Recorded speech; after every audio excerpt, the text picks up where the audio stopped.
Hey everyone, Matt here on another edition of Ask Ron. Ron, how are you doing today? I'm good. I'm getting ready to go camping for the weekend. Been working all day on one of my vehicles, but I'm fine. Nice. Sounds like it's going to be a good weekend. I hope so. All right, well, let's jump into it. We have a few questions today. The first one is going to be from Alex from New Jersey. Alex says, does the trust agreement need to be recorded with the county clerk? No, no, you don't want it recorded, Alex. That tells everybody who the beneficial interest in. Kind of defeats one of the purposes of the trust. Absolutely. All right, that was an easy one. Moving down the line, the next one we have is from Van from Wisconsin. Van says, hello, Ron.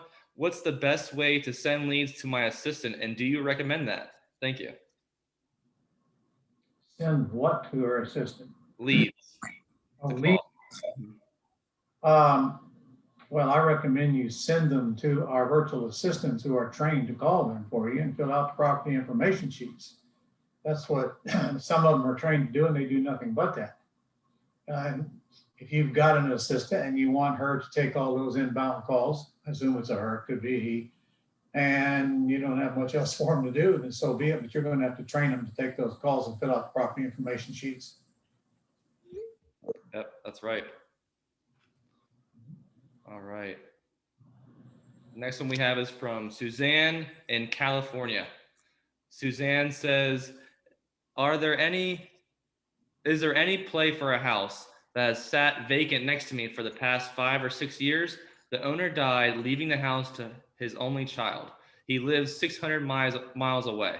He has never moved anything out of the house, despite asking for my daughters to help him some 5 years ago. Since then, he has come down with Alzheimer's, and now it's become impossible for her to get him on the phone. The house is worth about 1.2 million. If he is the rightful owner of the house and it went through probate and he inherited it, which you can easily search to find out, the only way you can buy that house is from him. And frankly, he has to be coherent and have his senses when he signs that contract and that deed, even for that to work. Right. You are going to have to be persistent in trying to reach him. I would send him a letter. I don't know if he texts or not. I'd certainly send him that. And I'd send him an email and I'd keep trying. And that's all you can do except get on an airplane and go see him personally. And it's up to you whether you think it's worth that risk or not. You are probably the best one in line to buy the house since he knows you, if assuming that he remembers you. But you can't do anything to get control of that house without his signature on the dotted line right now. Got it.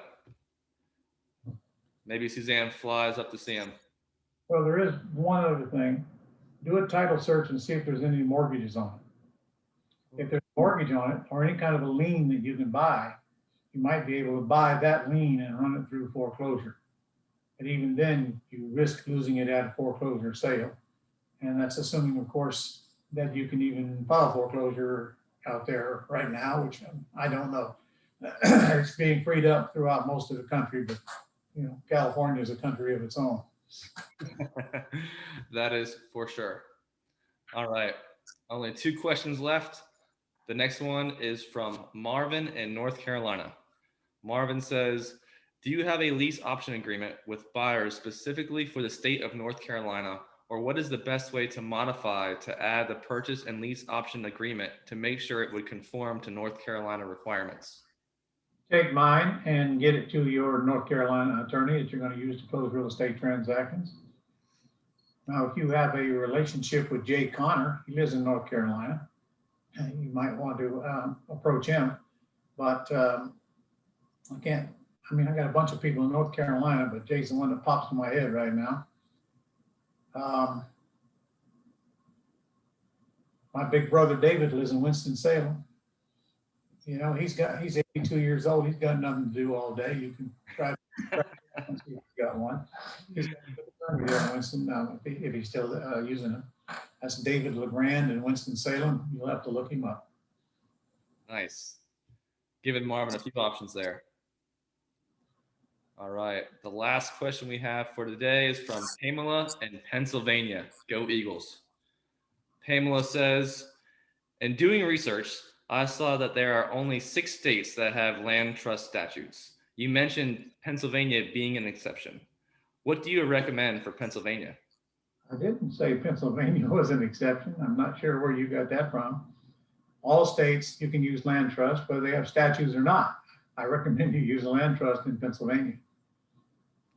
All right. And there's nothing that should prevent her from doing so, right? No. Awesome. Well, Well, that's all we have for today. and the answer is advice from everybody around you that don't have any idea what they're talking about. And give up first time somebody tells them they can't do something. Yeah, that's usually how it happens. Is that it? That's it. It was a quick one today. All right, guys, I can't answer questions that you don't ask. So get your questions in here for next week. We got commercial boot camp coming up next week, and we got a really great deal on it right now. Like it's never been any cheaper than it is right now. And we're doing it live in a room with humans here in Jacksonville. It starts Wednesday. If you're interested in commercial property, let me rephrase that.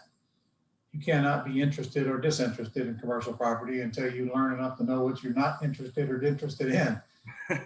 This event, by the time I get through with it, you'll see it for some really big monies in commercial property. And it doesn't replace single family.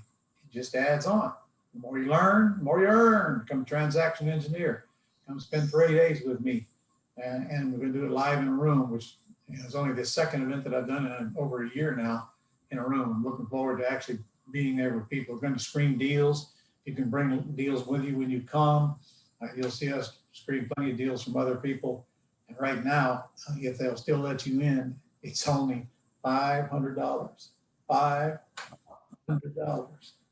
That's Can't not. beat that. It was $6,000 when I first did it. Special deal right now to try to get you exposed to commercial. $500. That's right, 100. So get a hold of my office right now and get in there while you still can. You still got plenty of time to get a plane, get down here Tuesday evening. We start Wednesday morning at 9 o'clock. That's right. And who doesn't want to come to Jacksonville, Florida? It's beautiful. I tell you right now, I don't know where you're going to get better weather than we got right now I know. in the country. This is All like sun shining, 80 degrees, beautiful day. Can't beat it. All right. Okay, I'll see you next week, guys. Thanks, everyone.